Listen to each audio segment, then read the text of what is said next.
first, do I have a chance? So chance is the first word. The only reason I really thought about running for this delegate office, going along with chance though, is also a belief that you can win. I did believe I could win. I may have been misguided.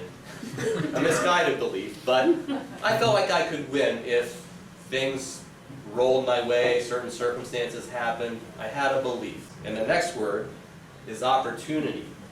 Do you have a good opportunity? I thought this was the best opportunity I'd ever had in my lifetime. All three of the current incumbents were retiring, and I thought that was unprecedented and never likely to happen again in the next 50 years. Then the third part is having a reason to run. And a lot of times you do get asked, why are you running? You got to have something that you're basing your candidacy on, not just, I just thought I want to run, I want to try it. In some ways, I think everyone that runs does have a little bit of, I want an important position where I can have an influence. But you can't just say that. You have to have more than that. So my reason turned out being I was working in the healthcare field, and I always thought a single-payer healthcare system or a Medicare for all type system was the way to go. You got to believe this is going to take almost all of your spare time, or lots of it. You're not going to get as much sleep. Weekends are shot. Any weeknights, you're going to be going out to events. You're going to be going door to door. So I spent a lot of weekends going door to door. I don't think I hit as many. I wanted to do more, but that leads me into my next part of this is energy. You need to have a lot of energy.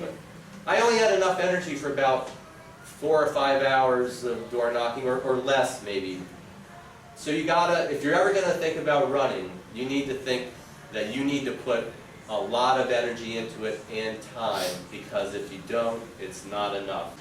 You need to be able to raise money. I fooled myself a little bit into thinking, I'm not going to spend that much time fundraising. I'm going to focus on going door to door, trying to meet people, and trying to differentiate myself and have my message speak more for me and have people latch onto that.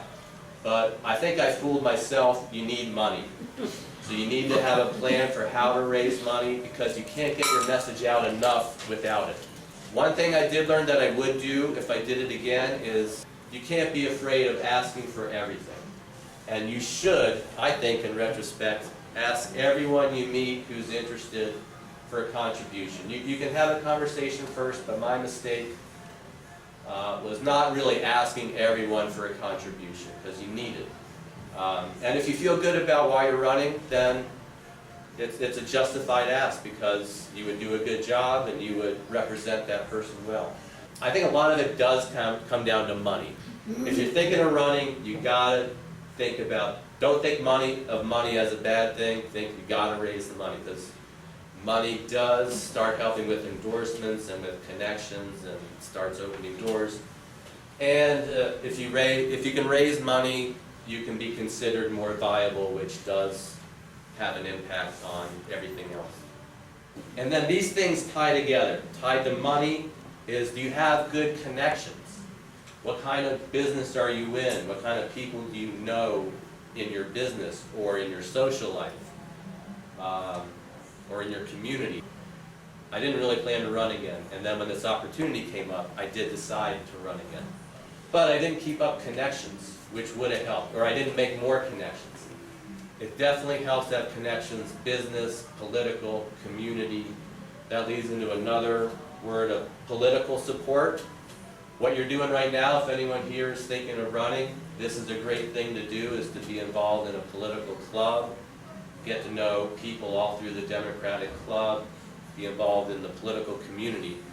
So you're going to need that political support when you do decide to run. People involved in the party leadership are kind of like the gatekeepers. If they promote your run, you have a better chance right away.